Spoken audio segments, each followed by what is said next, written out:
الحمد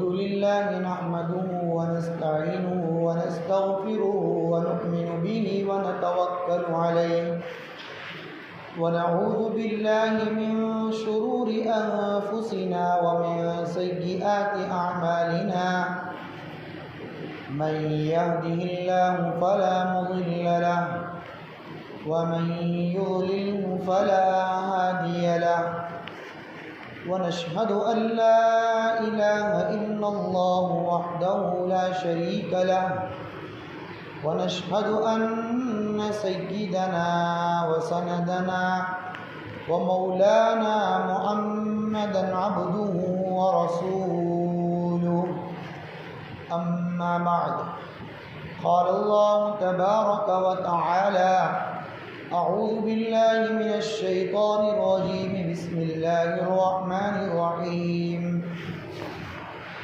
لئن شكرتم لأزيدنكم ولئن كفرتم إن عذابي لشديد وقال الله تبارك وتعالى يا أيها الذين آمنوا توبوا إلى الله توبة نصوحا صدق الله العلي العظيم۔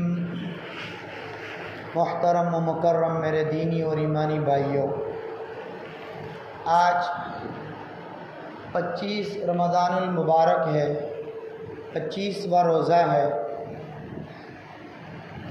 یہ مبارک مہینہ قریب الختم ہے، آخری عشرے کی بھی طاق راتوں کی بھی 3 طاق راتیں گزر چکی ہے۔ اب ہمارے پاس 4 سے 5 دن اور 2 طاق راتیں رہ چکی ہے۔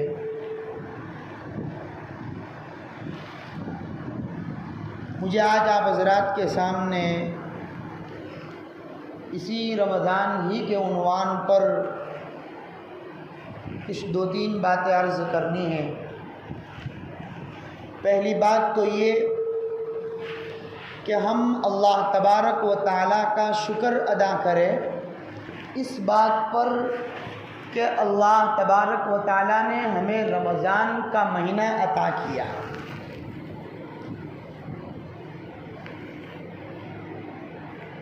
ورنہ کئی لوگ ایسے تھے جو گزشتہ رمضان کو ہمارے ساتھ تھے، لیکن اس رمضان کو زمین کے نیچے چلے گئے۔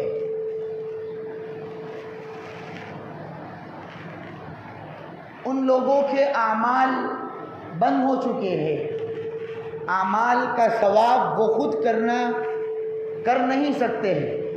یہ بات الگ ہے کہ ان لوگوں کے لیے ہم کچھ پڑھ کر ایصال ثواب کر سکتے ہیں، کچھ پڑھ کر ان کو ثواب پہنچا سکتے ہیں، یہ سلسلہ جاری رہ سکتا ہے، لیکن ان کے کرنے کے اعمال جو تھے وہ ان کے لیے بند ہو چکے ہیں، ہمارے لیے ابھی بھی جاری ہے۔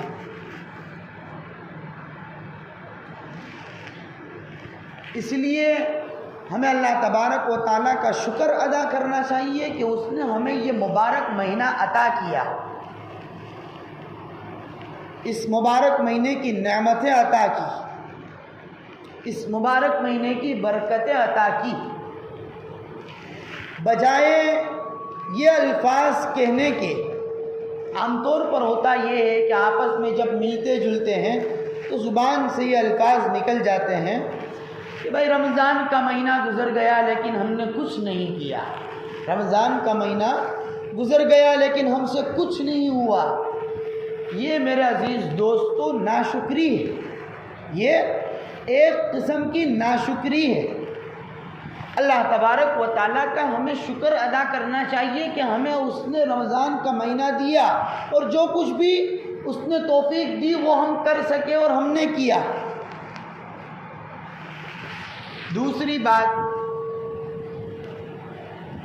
کہ اس مبارک مہینے کے اندر اللہ تبارک و تعالیٰ کی توفیق سے جو کچھ بھی ہم نے عبادتیں کی، روزے رکھے، نوافلیں پڑھی، قرآن کی تلاوت کی، اس پر بھی اللہ تبارک و تعالیٰ کا شکر ادا کرنا چاہیے۔ دو چیزیں الگ الگ ہیں، ایک تو رمضان کا مہینہ مل جانا، اس پر شکر، اور اس رمضان کے مہینے کے اندر اللہ تعالیٰ کی عبادتیں کچھ کر لینا، اس پر شکر۔ ورنہ کئی لوگ اس مبارک مہینے کے ملنے کے باوجود بھی ایسے ہیں جو شراب کے نشے میں پڑے ہوئے، کئی لوگ ایسے ہیں جو قرآن کی تلاوت سے دور ہیں، کئی لوگ ایسے ہیں جو روزوں سے محروم ہیں، کئی لوگ ایسے ہیں جو تراویح سے محروم ہیں۔ مہینہ کے ملنے کے باوجود بھی معلوم ہوا کہ جو کچھ بھی اس مہینے میں ہم نے عبادتیں کی، یہ اللہ تبارک و تعالیٰ کی توفیق سے ہوئی۔ اس پر اللہ تبارک و تعالیٰ کا شکر ادا کرنا چاہیے کہ اس نے ہمیں ہمت دی، طاقت دی، استطاعت دی، 12 سے 14 گھنٹے تک ہمیں بھوکے پیاسے رکھنے کی قوت دی، ہمت دی۔ ایسے لوگوں کو بھی جن لوگوں کو 5-5 10-10 منٹ، آدھے گھنٹے کے بعد پانی پینے کی ضرورت پڑتی ہے، ان کو اگر پانی نہیں پیتے ہیں تو ان کو جسم کے اندر گردے وغیرہ کی پتھری، اسٹون وغیرہ کی تکلیف ہو سکتی ہے، لیکن اللہ تبارک و تعالیٰ نے طاقت اور ہمت دی کہ 12 سے 14 گھنٹے تک اس نے ہمیں بھوکا پیاسا رکھا اور ذرہ برابر بھی اس میں ہمیں تکلیف نہیں دی، محسوس نہیں ہونے دیا۔ یہ اللہ تعالیٰ کی توفیق ہے اور اس نے ہمت دی۔ اس بات پر بھی اللہ تبارک و تعالیٰ کا شکر ادا کرنا چاہیے۔ ہو سکے تو 2 رکعت صلاۃ الشکر پڑھنا چاہیے، ہو سکے تو کچھ صدقہ خیرات کرنا چاہیے کہ اللہ کی توفیق اور اللہ کا شکر تھا کہ ہم نے یہ روزے رکھے، یہ عبادتیں کی۔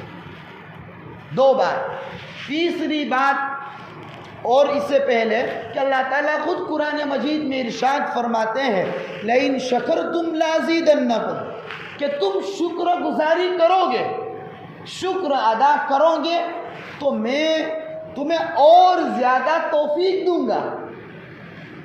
تم اگر مال کے حساب سے اللہ نے مال دیا ہے، شکر گزاری کرو گے تو اللہ اور زیادہ مال تمہیں دے گا۔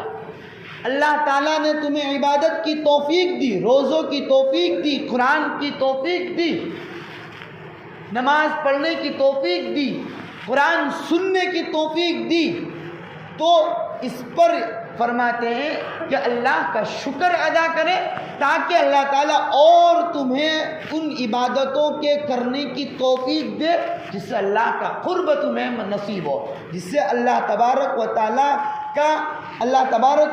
کی معرفت تمہیں نصیب ہو۔ اور ناشکری کرنے پر یہ نہیں کہا وَلَئِن كَفَرْتُمْ، یہ نہیں کہا کہ اگر ناشکری کرو گے تو وہ چھین لوں گا۔ شکر گزاری پر یہ کہا کہ دوں گا زیادہ، یا مال زیادہ دوں گا، یا عبادت میں توفیق زیادہ دوں گا۔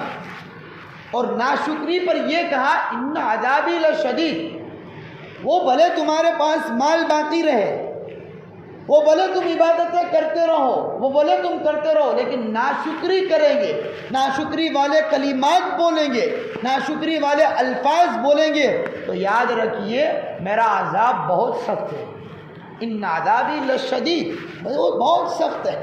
پھر اللہ تعالیٰ کس طریقے سے ہماری پکڑ کرے وہ اللہ ہی بہتر جانے۔ تیسری بات کہ ہمیں ان بقیہ دنوں کے اندر جو کچھ بھی مبارک گھڑیاں بچی ہے اس میں بالخصوص اور اس کے بعد ہر وقت ہمیں اللہ تبارک و تعالیٰ سے کثرت سے توبہ اور استغفار کرنا چاہیے، کثرت سے توبہ اور استغفار کرنا چاہیے۔ کس پر؟ اس وقت اس بات پر کہ اللہ تعالیٰ جیسا تو روزہ چاہتا تھا ویسا میں نے روزہ نہیں رکھا۔ کیسا اللہ تعالیٰ روزہ چاہتے تھے؟ اللہ تعالیٰ تو لایانی باتوں سے صاف ہو ایسا روزہ چاہتے تھے۔ اللہ چاہتے تھے کہ ایسا روزہ میرا بندہ رکھے جس میں غیبت نہ ہو، ایک دوسرے بھائی کی برائی نہ ہو۔ ایسا روزہ اللہ چاہتے تھے جس میں گالی گلوچ نہ ہو۔ اللہ ایسا روزہ چاہتے تھے کہ جس میں فسق و فجور نہ ہو، لڑائی جھگڑا نہ ہو، طعن و تشنیع نہ ہو۔ ایسے روزے پر اللہ تبارک و تعالیٰ نے یہ وعدہ اور انعام رکھا ہے کہ میں اپنے ہاتھوں سے اس کا بدلہ دوں گا، یا میں خود ایسے روزوں کا بدلہ ہوں۔ لیکن میرے عزیز دوستو، ہم سے ایسے روزے نہیں رکھ سکے ہم، تو اس پر ہمیں اللہ تبارک و تعالیٰ سے توبہ اور استغفار کرنا ہے کہ ہم نہیں رکھ سکے، ہم تجھ سے توبہ کر رہے ہیں، ہم تجھ سے استغفار کر رہے ہیں کہ تو ہمارے ان ٹوٹی پھوٹی عبادتوں کو قبول کر۔ ہم سے ایسی تراویح نہیں پڑی جس طرح تو چاہتا تھا، ہمیں تراویح کے اندر قرآن سننے میں لذت اور شوق نہیں آیا۔ میرے عزیز دوستو، حدیث شریف میں آتا ہے، اللہ کے رسول صلی اللہ تعالیٰ علیہ وسلم فرماتے ہیں کہ اللہ تبارک و تعالیٰ کلام ربانی کو، یعنی اپنے خود کے کلام کو، یعنی قرآن مجید کو جتنا دھیان لگا کر سنتے ہیں، اتنا دوسری بات کو اور دوسرے کلام کو نہیں سنتے۔ اپنی بات اور اپنے کلام کو جتنا اللہ تعالیٰ کان لگا کر اور دھیان لگا کر جتنا سنتے ہیں، اتنا دوسرے کلام کو اللہ تبارک و تعالیٰ نہیں سنتے۔ اس پر میں آپ کو ایک واقعہ سنا کر بات کو سمجھاؤں۔ حضرت حاجی امداد اللہ مہاجر مکی نور اللہ مرکزہ، کہ آپ نے نام سنا ہوگا اس سے پہلے، کہ بہت بڑے اپنے وقت کے پیر تھے، بہت بڑے بزرگ تھے، صاحب کشف شخص تھے، وہ پورے عالم نہیں تھے، لیکن پائے چوٹی کے جو اس وقت کے عالم، ہمارے قریب کے زمانے، بہت دور کی بات نہیں، اور ہمارے علاقے کے ہی تھے، ہمارے ہندوستان کے ہی تھے، بڑے پائے چوٹے کے جو اس وقت عالم تھے، حضرت حکیم الامت مولانا اشرف علی تھانوی جیسے شخص، وہ بھی ان کے ہاتھ پر بیت تھے، ان کے مریدین میں ان کا شمار ہوتا ہے۔ حاجی امداد اللہ مہاجر مکی کا ایک واقعہ ہے کہ وہ دہلی کے چاندنی چوک سے گزر رہے تھے، تو دیکھا کہ ایک جگہ پر کچھ لوگ مجلس لگا کر بیٹھے ہوئے ہیں، اور وہاں پر ایک شخص کتاب پڑھ رہا ہے، اور وہ مجلس مولود کی ہے، یعنی جس میں آپ صلی اللہ تعالیٰ علیہ وسلم کی شان اقدس میں کچھ اشعار پڑھے جا رہے ہیں، اور لوگ سن رہے ہیں، اور اس کو اتنا دھیان سے سن رہے ہیں کہ حاجی امداد اللہ فرماتے ہیں کہ میں وہاں گیا اور میں نے دیکھا کہ یہ مولود کی جو کتاب پڑھ رہے ہیں وہ میرے خود کی لکھی ہوئی کتاب ہے، اور لوگوں کو پتہ نہیں ہے کہ یہی لکھنے والے خود صاحب کتاب ہیں۔ خیر، لوگ سن رہے ہیں۔ جب مجلس ختم ہوئی تو لوگ ادھر سے ادھر منتشر ہو گئے، لیکن ساتھ میں جو ان کے مریدین تھے وہ کہنے لگے کہ حضرت آپ کی ہی لکھی ہوئی کتاب تھی، پھر آپ کو یہاں سننے کی کیا ضرورت؟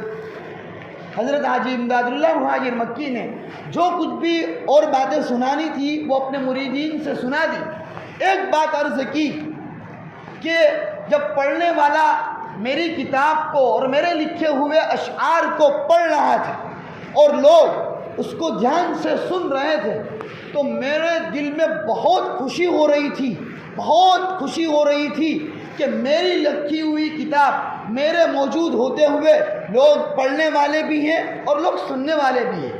اور اس مریدین سے کہا کہ اس اللہ کو کتنی خوشی ہوتی ہوگی جب اس کے کلام کو پڑھا جاتا ہوگا، اس اللہ کو کتنی خوشی ہوتی ہوگی جب اس کے کلام کو سنا جاتا ہوگا۔ یہ بات عرض کی۔ اب آپ اس حدیث کو سمجھے کہ اللہ تبارک و تعالیٰ اپنے کلام کو جتنا دھیان سے اور جتنا کام لگا کر سنتے ہیں، اتنا اور کلام کو نہیں سنتے۔ تو میں یہ عرض کر رہا تھا کہ ہمیں جس طرح تراویح میں قرآن کو شوق کے ساتھ، لذت کے ساتھ سننا چاہیے، وہ نہیں ہم نے سنا۔ جس طرح رمضان میں بطور خاص قرآن کی تلاوت کرنی چاہیے، وہ نہیں کر پائے۔ ان باتوں پر اللہ تبارک و تعالیٰ سے ہمیں توبہ اور استغفار کرنا چاہیے۔ ان باتوں پر اللہ تبارک و تعالیٰ سے ہمیں کثرت سے استغفار کرنا چاہیے کہ اللہ تعالیٰ ہماری ان ٹوٹی پھوٹی عبادتوں کو، ان ٹوٹی پھوٹی جو کچھ بھی قرآن کی تلاوت اور نمازیں ان کو تو قبول فرما لے۔ اور اس مبارک مہینے کی آخری گھڑیاں چل رہی ہے، آخری دن چل رہے ہیں۔ وہ حدیث واپس جو میں نے گزشتہ جمعہ کو آپ کو یاد دلائی تھی، آج بھی میرے عزیز دوستو وہ آپ کو یاد دلاتا ہوں اجمالی طور پر۔ اس حدیث جو حدیث ہمیں ڈرا رہی ہے، جو حدیث ہمیں جھنجھوڑ رہی ہے، جو حدیث جو اللہ کے رسول کے الفاظ، پیارا آپ صلی اللہ تعالیٰ علیہ وسلم کے وہ مبارک الفاظ جس میں امیر الملائکہ نے بد دعا دی اور امام الانبیاء نے اس بد دعا پر آمین کہی۔ میرے عزیز دوستو وہ تین بد دعائیں اور ان تینوں پر آمین کہنا، اور وہ جمعہ کے مبارک دین میں اور خطبے کے وقت جب منبر پر تشریف لے رہا ہے، میرے عزیز دوستو ان بد دعا کے اور اس کے آمین کے اور حضور اور جبرائیل کے مطلب کہنے کا، اس کے قبول ہونے میں کوئی شک نہیں۔ کیا ہے وہ تین باتیں؟ ایک بات تو یہ ہے کہ ماں باپ کا نافرمان اگر ہے تو اس کے لیے ہلاکت اور بربادی مقدر ہے۔ حضور کا کسی مجلس میں نام لیا جائے اور صلی اللہ علیہ وسلم نہ کہیں، اس کے لیے بھی ہلاکت اور بربادی مقدر ہے۔ اور یہ مبارک مہینہ گزر جائے، رمضان کے مہینہ گزر جائے اور اس میں مغفرت نہ ہو، اس کے لیے بھی فرمایا کہ اس کے لیے بھی ہلاکت ہے اور اس کے لیے بھی بربادی۔ اور میرے عزیز دوستو کیسے ہلاکت اور بربادی نہ ہو، کیسے نہ ہو؟ اللہ تعالیٰ نے اس مبارک مہینے میں مغفرت کے کئی دروازے کھول رکھے ہیں، ایک دو نہیں، کئی دروازے اللہ تبارک و تعالیٰ نے کھول رکھے ہیں۔ میں حدیث پڑھ کر سناؤں، اللہ کے رسول فرماتے ہیں من قام رمضان ایمانا و احتسابا غفر له ما تقدم من ذنبه، جو نوافل میں رمضان میں کھڑا رہا، نوافل پڑھی، اللہ فرماتے ہیں کہ اس کی مغفرت، من صام رمضان ایمانا و احتسابا غفر له ما تقدم من ذنبه، جس نے رمضان کے روزے رکھے ایمان اور احتساب کے ساتھ، اس کی مغفرت۔ اللہ من قام لیلۃ القدر ایمانا و احتسابا غفر له ما تقدم من ذنبه، کہ جس نے لیلۃ القدر کو پایا اور اس لیلۃ القدر میں نوافل پڑھی، کچھ عبادتیں کری، اللہ کے رسول فرماتے اس کی مغفرت۔ اس کے علاوہ کئی اور ساری روایتیں موجود ہیں مغفرت کے واسطے کہ اللہ تعالیٰ نے اس مہینے کے اندر مغفرت کے کئی دروازے کھول دیے۔ اگر اس کے باوجود بھی میرے عزیز دوستو میری اور آپ کی اور ہماری مغفرت نہ ہو، ہماری بخشش نہ ہو، تو ہماری ہلاکت اور ہماری بربادی مقدر ہے۔ اس بات پر میرے عزیز دوستو ہمیں اللہ تبارک و تعالیٰ سے ان باقی دنوں کے اندر توبہ اور استغفار کی کثرت کرنی چاہیے، توبہ اور استغفار کی کثرت کرنی چاہیے۔ اللہ میرے عزیز دوستو انسان سے بھول ہو جاتی ہے، انسان سے غلطی ہو جاتی ہے، یہاں تک کہ انسان سے گناہ بھی ہو سکتے ہیں۔ قرآن کی آیت اس بات کی دلیل ہے کہ انسان سے ہی گناہ ہوگے۔ یا ایھا الذین آمنوا توبوا الی اللہ توبۃ نصوحا، کب کہا کہ ایمان والو توبہ کرو؟ کب کہا؟ جب انسان سے گناہ ہوگے تب، کوئی فرشتے تو نہیں۔ اور اللہ کے رسول نے کب کہا التائب من الذنب کمن لا ذنب لہ، کہ توبہ کرنے والا ایسا ہے جس نے کوئی گناہ ہی نہیں کیا۔ یعنی گناہ ہوگے لیکن سب سے بہتر شخص وہ ہے تم میں کہ جو گناہ کرنے کے بعد، گناہ غلطی بھول کرنے کے بعد واپس آ جائے اور اللہ تبارک و تعالیٰ سے توبہ کر لے۔ اور ایک دلیل یہ بھی ہے کہ اللہ تبارک و تعالیٰ لیلۃ القدر جو قرآن کی انا انزلنا کی آیت ہے سلام ہی حتی مطلع الفجر، کہ اللہ تبارک و تعالیٰ اپنے فرشتوں کو سلامتی کا پیغام لے کر بھیجتے ہیں۔ وہ فرشتوں کو یہ کہہ کر بھی اللہ تعالیٰ بھیجتے ہیں کہ دیکھو فرشتوں، اور جاؤ تم میرے بندوں کے پاس جس کے بارے میں تم یہ اشکال کرتے تھے جب میں ان کو بنا رہا تھا، میں ان کو اس مخلوق کو جب پیدا کر رہا تھا تو تم یہ اشکال کر رہے تھے، تم یہ کہہ رہے تھے کہ ایسی مخلوق کو کیوں بنا رہے ہو جو دنیا میں مار دھار کرے گی، جو دنیا میں قتل و غارت کرے گی، جو خون ریزی کرے گی۔ جاؤ میرے ان مخلوق کے پاس، میرے ان بندوں کے پاس جاؤ جو اپنی میٹھی نیند کو قربان کر کر راتوں کو جاگ کر عبادتیں کر رہے ہیں، جو اپنے نفسانی خواہشات سے روک کر اللہ کے سامنے، میرے سامنے گڑ گڑا رہے ہیں، اپنی مغفرت کی بھیک مانگ رہے ہیں۔ یہ اس بات کی دلیل ہے کہ انسان سے گناہ ہوگا، لیکن بہترین شخص وہ ہے جو گناہ کرنے کے بعد توبہ کر لے، گناہ کرنے کے بعد توبہ کر لے۔ تین باتیں میرے عزیز دوستو آپ حضرات کے سامنے ان مبارک گھڑیوں اور مبارک دنوں کے متعلق بیان کی۔ ایک تو یہ بات کہ اللہ تبارک و تعالیٰ کا شکر ادا کرے اس بات پر کہ اللہ تعالیٰ نے ہمیں یہ رمضان کا مہینہ دیا۔ دوسرا اس بات پر اللہ تبارک و تعالیٰ کا شکر ادا کرے کہ اللہ تبارک و تعالیٰ نے ہمیں اس مہینے کے اندر ٹوٹی پھوٹی کچھ عبادت کرنے کی توفیق دی۔ تیسرا یہ کہ اس مبارک گھڑیوں اور مبارک دنوں میں بطور خاص ہمیں بعد میں بھی توبہ اور استغفار کرنا ہے، لیکن اس مہینے کے اندر بطور خاص اللہ تبارک و تعالیٰ سے اس بات کی توبہ اور استغفار کرے کہ جیسا ہم نے روزہ رکھنا تھا نہیں رکھا، جیسی تراویح پڑھنی تھی نہیں پڑھ سکے، جیسی تلاوت کرنی چاہیے تھی نہیں کر سکے، جیسا تعاون کرنا چاہیے تھا ویسا تعاون نہیں کر سکے، اس پر اللہ تعالیٰ تو ہماری توبہ اور استغفار کر۔ اللہ تبارک و تعالیٰ کئی سنی باتوں پر عمل کرنے کی توفیق عطا فرمائے، اور جو مبارک گھڑیاں ہمارے پاس باقی ہے اللہ تبارک و تعالیٰ اس کو صحیح معنی کے اندر وصول کرنے کی اور صحیح معنی کے اندر اس کو حاصل کرنے کی توفیق عطا فرمائے۔ وَأَقُولُ قَوْلِي هَذَا وَأَسْتَغْفِرُ اللَّهَ لِي وَلَكُمْ۔